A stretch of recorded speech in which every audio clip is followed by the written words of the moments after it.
the key thing for people is to get clear. What do I want? What does my ideal life look like?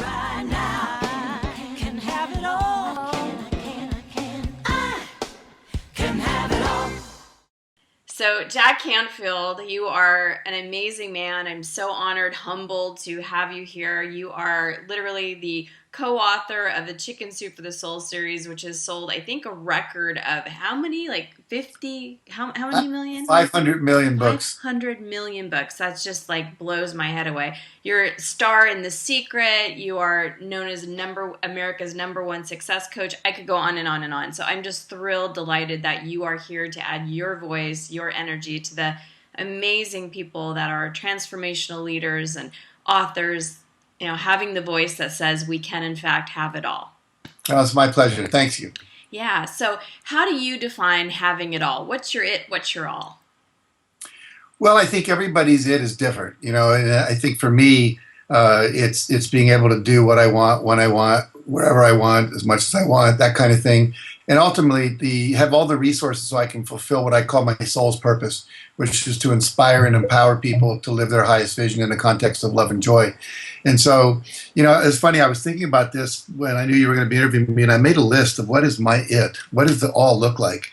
And I wrote down love, fun, food, friends, travel, connection, adventure, learning, growing, inner peace, beauty in my home, wonderful sounds to listen to, great romance, good sex, spiritual experiences, transcendence, insight, enlightenment and understanding, laughter, entertainment, good wine, spontaneity, appreciation, being supported by my staff, having enough people to really support me to do the work I want to do, to be appreciated and acknowledged and recognized for my work, and to be able to travel around the world and just be able to make a difference. So, it's a lot of stuff, and you don't do all of that in any one given week. But the point is, it's a life that's become so magical and so full. And I think that for me, I wake up every morning in a state of gratitude for having been taught by my teachers how to go and create all that. That's amazing. And I love that here you are. You're like one of the top leaders, top teachers, and you still write it down. And I love that at the fundamental, you are a typical man, food and sex. Well, those were both in there, but there was a lot of other stuff. A lot of other stuff too, but I just had to say that. That made me giggle. And you got to throw wine in there too. Really good wine. Exactly. But I love that about you, because it's, you got really super clear, and that's what you teach people to do. And I want to say what your mission has been.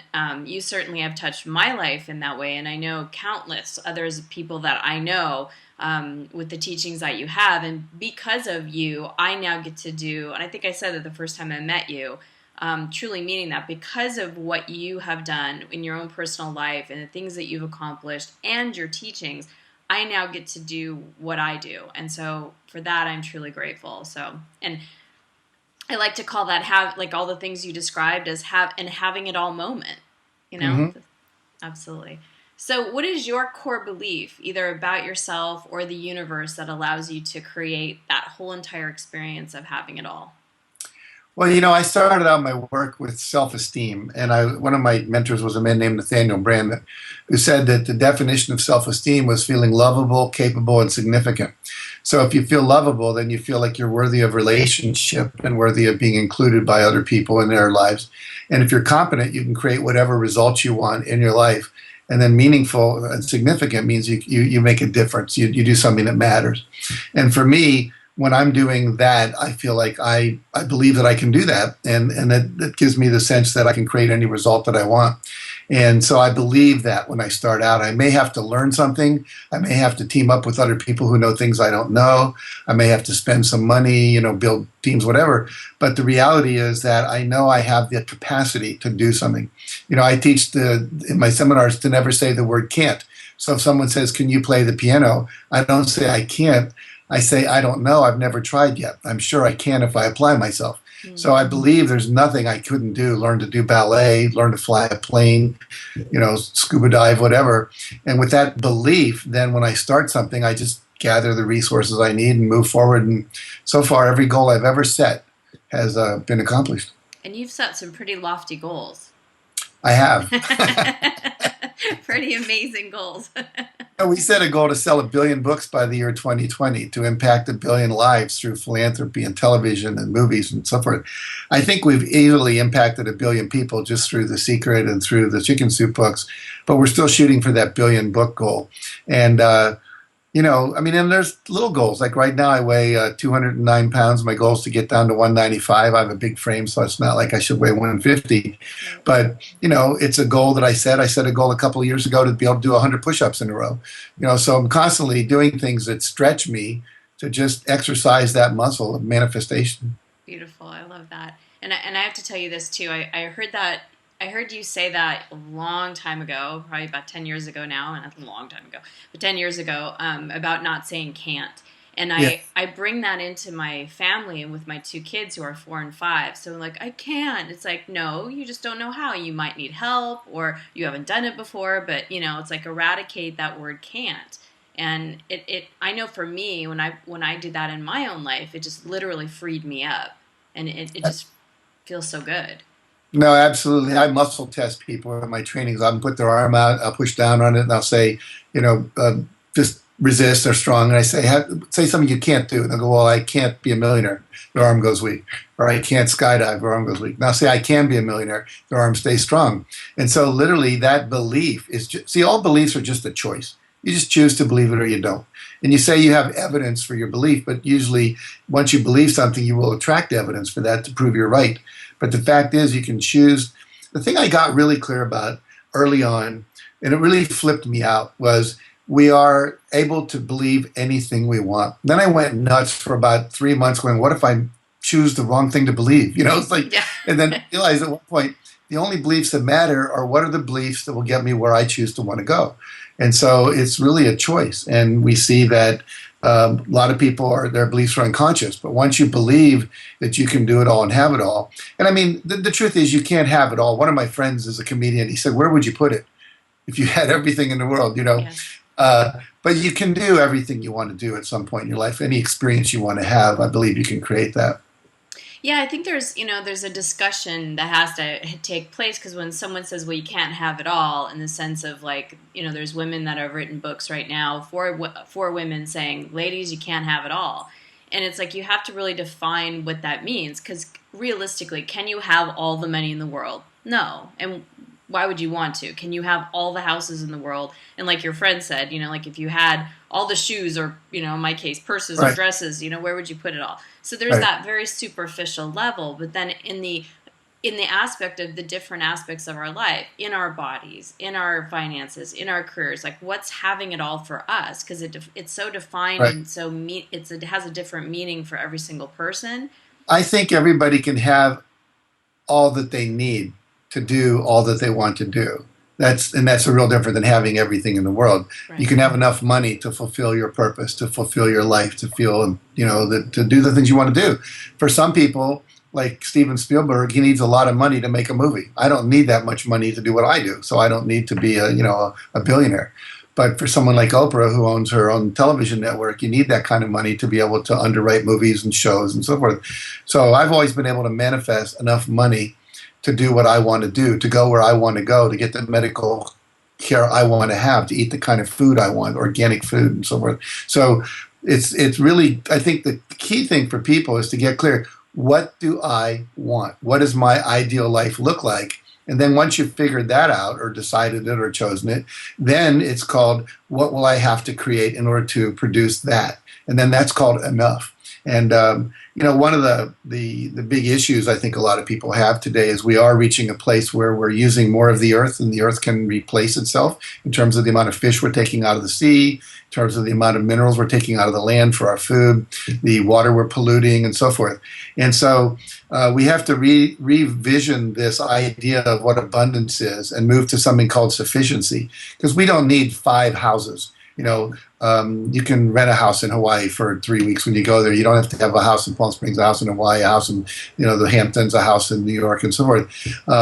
So I think we have these visions of what that billionaire lifestyle looks like. It's been touted on television and People magazine and so forth. But you can have a nice car, you can have safe, transportation, you can go pretty much anywhere in the world you want to go.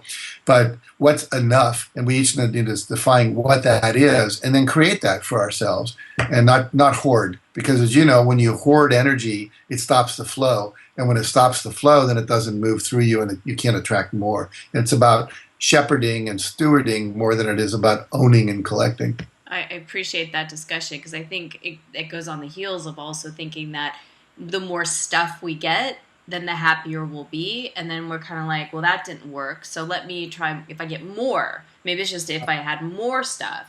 And then we continue to strive for more. And it's like it's pulling us more and more away from that, satiated feeling, that fulfillment feeling. Right. It's like it gets emptier and emptier and emptier. Well, I think it was in a Rolling Stones song. They said you can't get enough of what you don't really need. I can't get no satisfaction. Yeah. And the idea is, I'll tell you a quick story. There's a guy I just wrote about it. I'm revising my book, The Success Principles. And there's a story I put in there about a man named Kenneth Baring, who at one time was the co-owner of the Seattle Seahawks football team. He was worth $600 million. And he wasn't happy. And he said his life went through 4 stages. The first stage was stuff. He said, if I have all the right stuff, the car, the house, the TV, the big screen viewing room, if I have the boat, the plane, all that, I'll be happy. And he wasn't happy. So he said the second stage of his life was called better stuff. So he bought a bigger house and a bigger car and all that. And he still wasn't happy. And he said then the third stage was different stuff. He said, maybe I'm buying the wrong kind of stuff. So that's when he bought the football team with his friends, which cost, a lot of money. And he thought, I'll be happy now. I can sit in the owner's box. I'll be on television. I'll get to go down to the dressing room. I'll be a local celebrity. Still wasn't happy. And then he said he entered the fourth stage of his life quite by accident. A friend called him and said, I'm taking a private plane over to Bosnia-Herzegovina, and we're going to drop off some wheelchairs for kids who've lost their legs from landmines in the war over there. Would you like to come with me? He said, sure. Well, they gave out 40 wheelchairs that day at the airport. As he said, he was putting a child in a wheelchair. This young boy was about 11 years old who had no legs. When he went to turn away to get another wheelchair for another child, the boy wouldn't let go of his leg. And he turned around and he said, through tears, the boy said, please don't leave yet. I want to memorize your face. So when we meet again in heaven, I can thank you one more time. Oh my God, I got total chills. I know. I got chills when he said it. And he said, that was the first moment in my life I felt pure joy. And he said, that's when I entered the fourth stage of my life called purpose. Mm-hmm. And he said, I found my purpose. He's given away over 40,000 wheelchairs to kids in third world countries. He's now building wells in some of those countries too, because of the fact that there's no water in some of these African countries and so forth. So I think as we move through what, Maslow's hierarchy, which many of us studied in college psychology classes, we have these physiological needs for comfort and food and sex and water and heat and so forth. And then we move up to having, needs that are at a higher level where we need safety. We want to make sure that our house is safe, our kids are safe, our job is safe, our money's safe, and so forth. And then we move up to belonging needs. We want to know we belong. And then we move up to esteem needs. I feel good about myself. And then to transcendent needs of service and so forth, enlightenment and all that. So wherever you are in that moving up of Maslow's hierarchy, your needs are going to be more dominant in that area of your life. And there's nothing to be ashamed about. But as we move up into purpose, which is, I think, where we ultimately want to get to, then most of the other stuff falls away. You do need enough. I mean, I need enough to pay my staff, have my office, buy the books I want to read, travel to the seminars I want to attend, and so forth. So that I do need a certain amount of money to play the game I'm playing called Jack Canfield's Fulfilling Himself by Doing the Service. But I don't need more than that. That's beautiful. Well, that's my next question is when you're in that place of really feeling like you have it all, like, just like it's exuding from you. What is that essence? What is that vibration for you? Well, I think it's a combined feeling of contentment and love. And I'll give you an example. I was literally about a month ago, we did a conference for the Transformational Leadership Council in Croatia. It was our 10th anniversary. And afterwards, 30 of us rented a small little sailing ship. It had 3 masts, 24 cabins. All people I knew. We got on that boat. We sailed around the Croatian islands and the Aegean Sea for a week. And one night we went into this town called Hvar, Hvar, and there was a nightclub there on this island called Carpe Diem, seize the day. I seized the night. And so we rented a table, which was not cheap. and it paid for all the alcohol. It was one of these very chic little clubs. And about 20 of us went in there. And we danced from about 10 o'clock until 4 in the morning. How fun. And we drank some alcohol. And at one point it rained. We were dancing in the rain because half the club was inside, half was outside. And I'm hugging people from Russia and Scotland and Germany. And they're going, "I love you, brother." And I'm going, "I love you too, man." And it was a sense of just like, what more could I possibly have? I'm in a beautiful place with people I love, enjoying my body, feeling love with people like this common brotherhood of man, with people that were spiritually awake. And I thought, this is as good as it gets. And in that moment I had it all. And I have that same feeling when I'm holding my grandson. I have that same feeling when I'm running a workshop. I have that same feeling when I step off a plane in Hawaii, when I'm writing a book and it's working. So I think it's that sense of appreciating the moment, appreciating what you have. And it can be as simple as a good meal. It can be as simple as my wife coming out of anesthesia when she had her hip operation and going like, yes, she's still with us, because it's always a danger. Absolutely.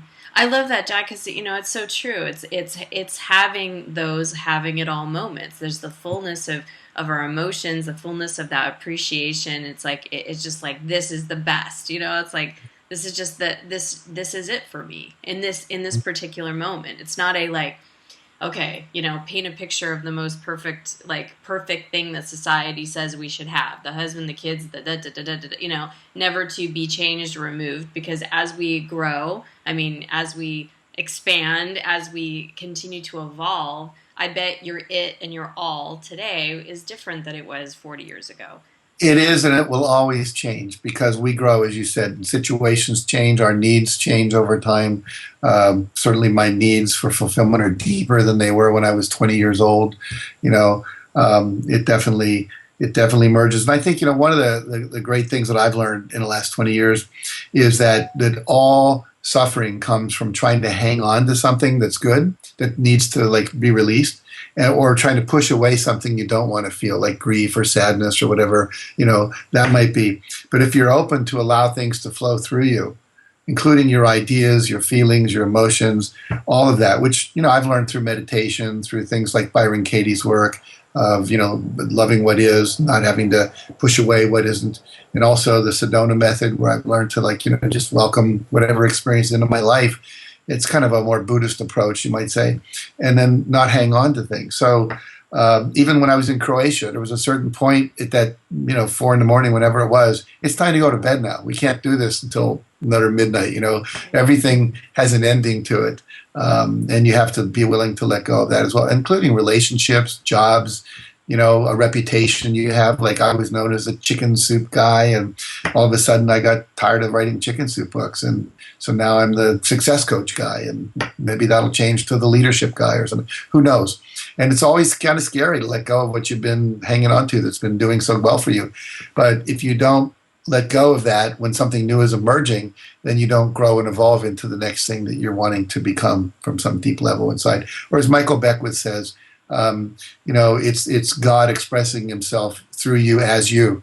And so as the universe evolves, we're part of that evolution, and we have to evolve as well. Beautiful. Jack Canfield, you're amazing. I so appreciate your wisdom and just the energy you bring into a conversation. This for me is a having it all moment, and really, truly appreciating you so much. So thank you for being part of this movement. Thank you for all that you've done to help all of us, have a more conscious understanding about success and law of attraction and, manifesting whatever we want, all of that. So thank you very much. Hey, it's my pleasure. Thank you. I appreciate it. I am the artist of my painting. I'm the driver of my car. I am the director of my play. And baby, I'm the star. Are you ready to have it all? When you pre-order your copy of The Art of Having It All today, not only will you get instant access to the digital ebook version that you can read right now, but you'll also get access to over 102 other celebrity interviews where they share their secrets on how they created a life of having it all. Click the link below to discover how you can start having it all right now.